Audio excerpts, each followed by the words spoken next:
إن الحمد لله نحمده ونستعينه ونستغفره ونستهديه ونعوذ بالله من شرور أنفسنا ومن سيئات أعمالنا. من يهديه الله فلا مضل له ومن يضلل فلا هادي له. أشهد أن لا إله إلا الله وحده لا شريك له وأشهد أن محمدًا عبده ورسوله. أما بعد، أوصيكم وأوصي نفسي بتقوى الله تعالى وطاعته. يقول الله تبارك وتعالى في محكم تنزيله: أعوذ بالله من الشيطان الرجيم. بسم الله الرحمن الرحيم. قال: سنشد عضدك بأخيك ونجعل لكما سلطانا فلا يصلون إليكما.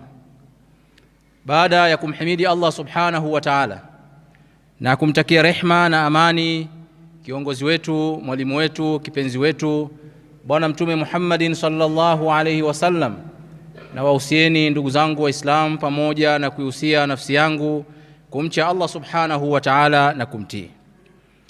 Hotuba yetu ya leo itakuwa na maudhui inayosema mambo manne yanayoharibu undugu. Mambo manne yanayoharibu undugu. Ni hotuba ambayo makusudio yake kuweza kufahamu visababishi vinavyofanya ndugu wa nasaba, ndugu wa damu, ndugu wa ukoo kuhasimiana.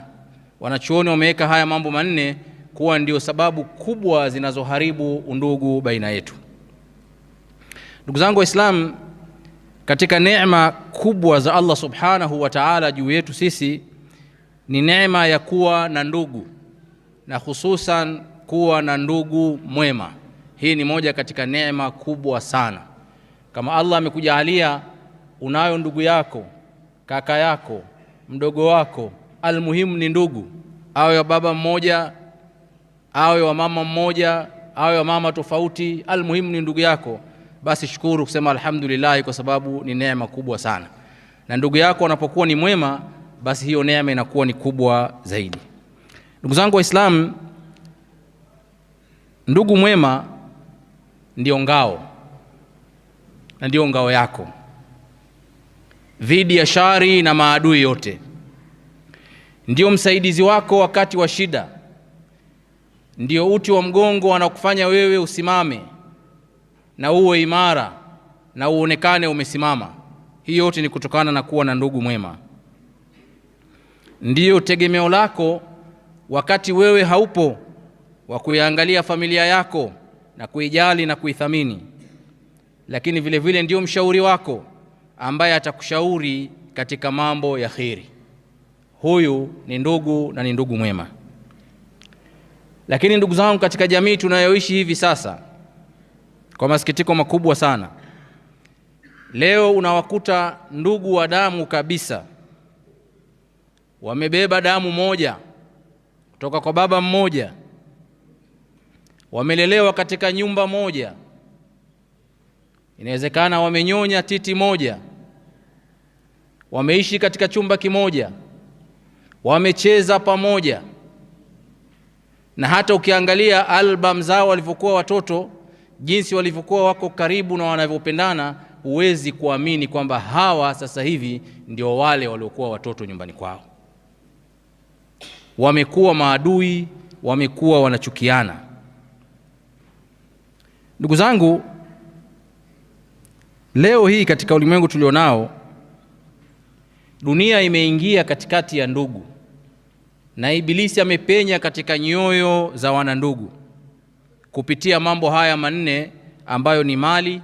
Jambo la kwanza ni mali, jambo la pili ni hasad, jambo la tatu ni wanawake, jambo la nne ni kifo.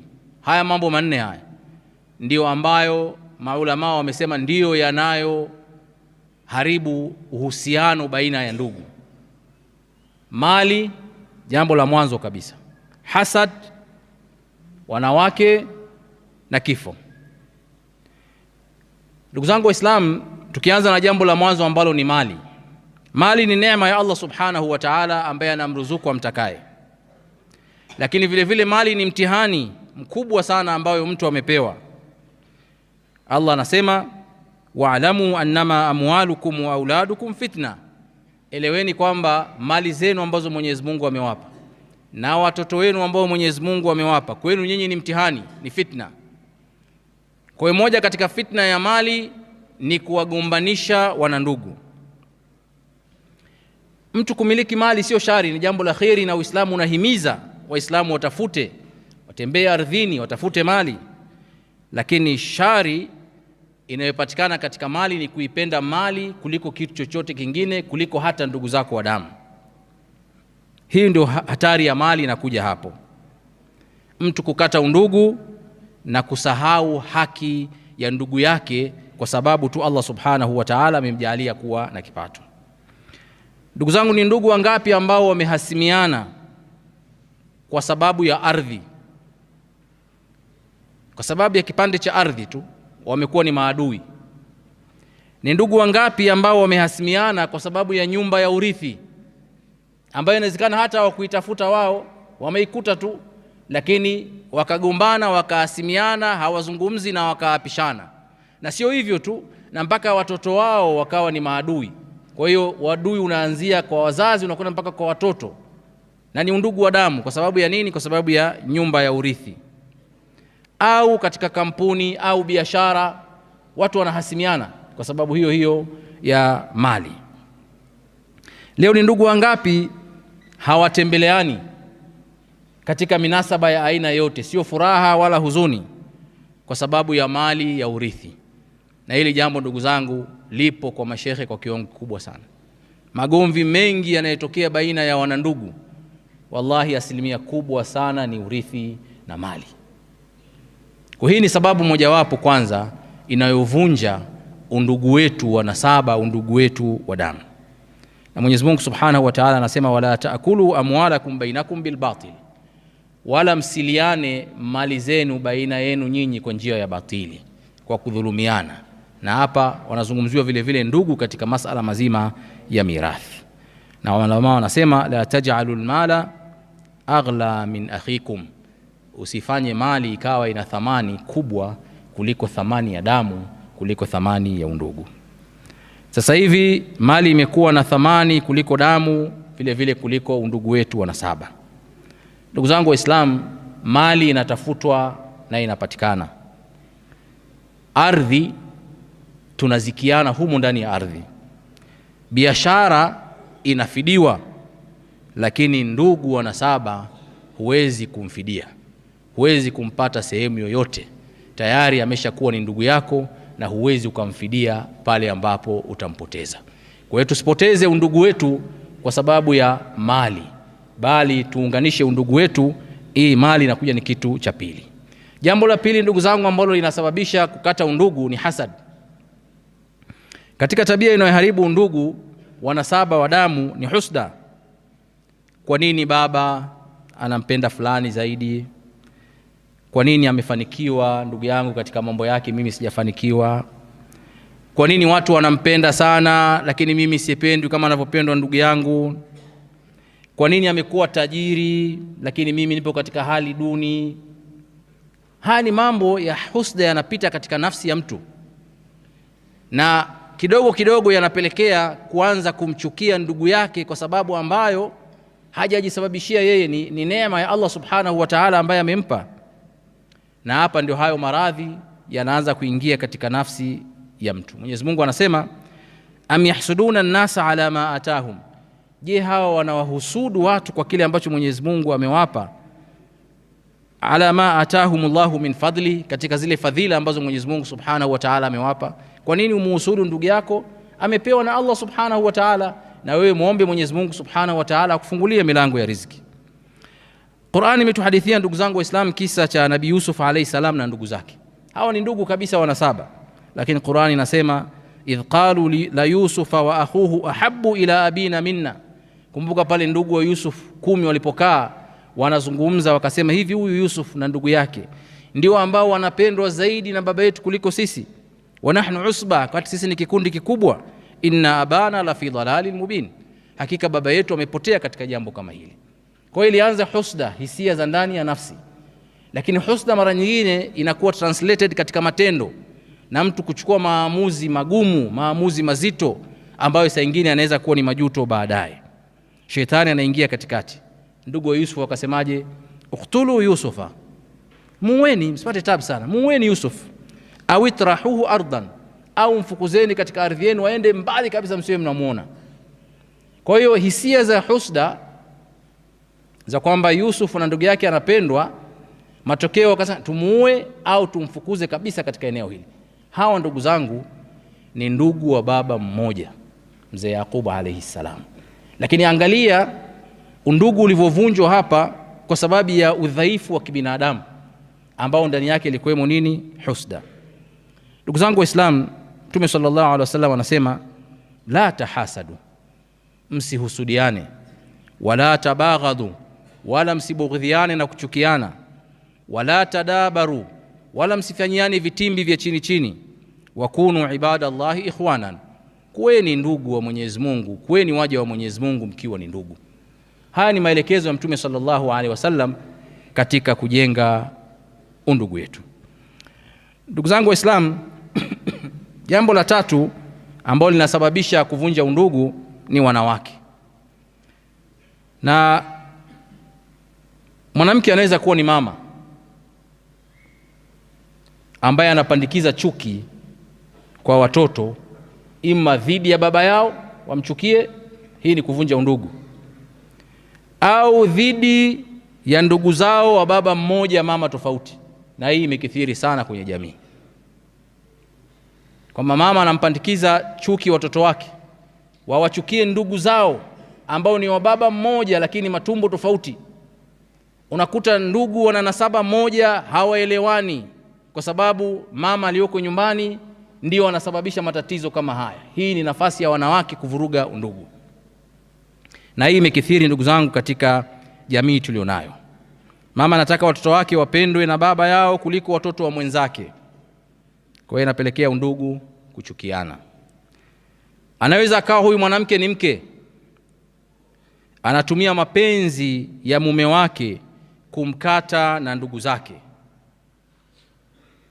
anampandikizia maneno ya kuonyesha kwamba ndugu zako hawakupendi, hawana kheri na wewe, hawakutakii kheri, wewe baki na mimi tu hapa.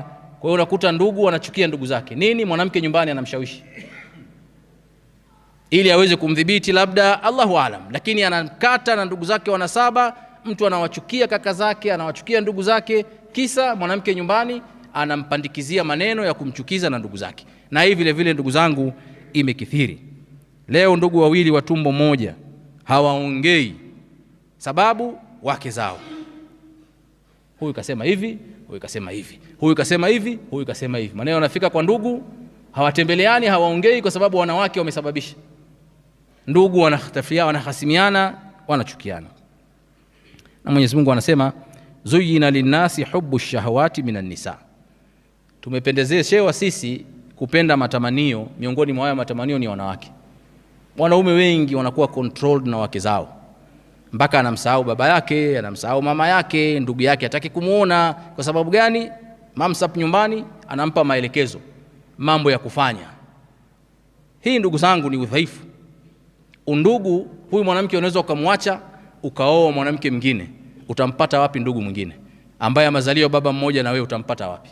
Huwezi kumpata. Lakini wanawake wako wengi Sheikh, unamwacha leo, kesho unaenda kuoa mwanamke mwingine. Kwa nini wewe uhasirishe undugu wako kwa sababu ya mwanamke? Mtu ambaye mmezaliwa pamoja, mmekuwa katika nyumba moja, mmecheza pamoja, mmefanya mambo yenu mengi pamoja, leo kweli unashikiwa akili na mwanamke anakuchonganisha wewe na ndugu zako wanasaba.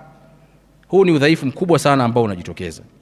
Ndugu zangu, Mtume sallallahu alaihi wasallam anasema ma taraktu ba'di, sijawaacha mimi baada yangu mimi, fitnatan, fitna iliyokuwa kubwa, adarra ala rijali, ambayo ina madhara makubwa kwa wanaume, minan nisa, kuliko fitna ya wanawake.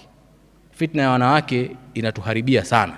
Kama hautokuwa makini ndugu yangu, utajikuta ndugu zako wote wamekutenga, sio sababu nyingine, ni kwa sababu ya mke wako.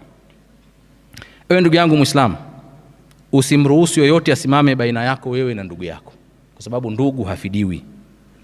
Ewe baba, kuwa mwadilifu kwa watoto wako, usiwe sababu ya wao kuchukiana. Sababu ya 4 inayopelekea undugu kuvunjika na kuhasimiana ni kifo.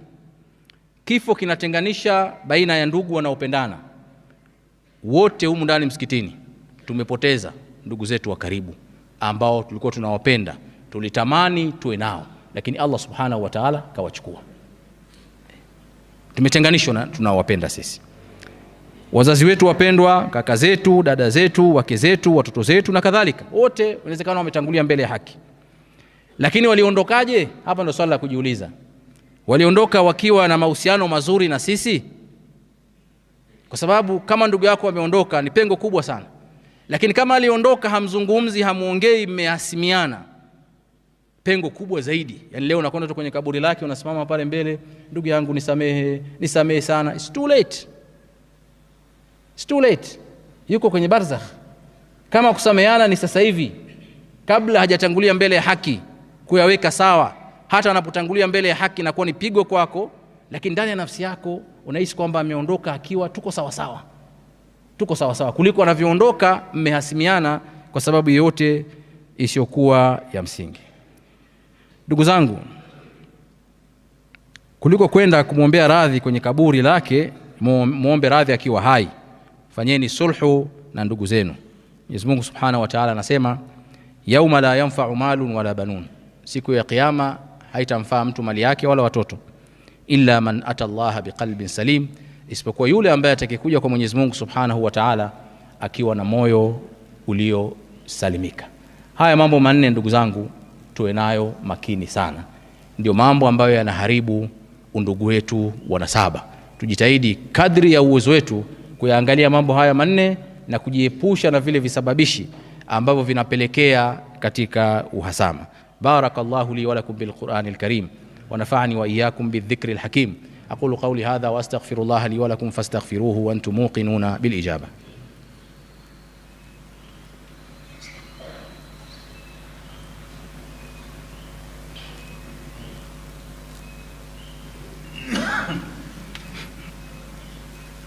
الحمد لله والعاقبة للمتقين ولا عدوان إلا على الظالمين. أشهد أن لا إله إلا الله وحده لا شريك له، وأشهد أن محمدا عبده ورسوله.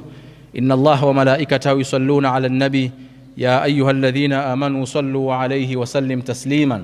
اللهم صل على محمد وعلى آل محمد كما صليت على إبراهيم وعلى آل إبراهيم، وبارك على محمد وعلى آل محمد كما باركت على إبراهيم وعلى آل إبراهيم في العالمين إنك حميد مجيد. اللهم أعز الإسلام والمسلمين وأذل الشرك والمشركين ودمر أعداءك أعداء الدين برحمتك يا أرحم الراحمين. اللهم آت نفوسنا تقواها وزكها أنت خير من زكاها، أنت وليها ومولاها برحمتك يا أرحم الراحمين. اللهم آتنا في الدنيا حسنة وفي الآخرة حسنة وقنا عذاب النار برحمتك يا أرحم الراحمين. وآخر دعوانا أن الحمد لله رب العالمين. قوموا إلى صلاتكم يرحمكم الله.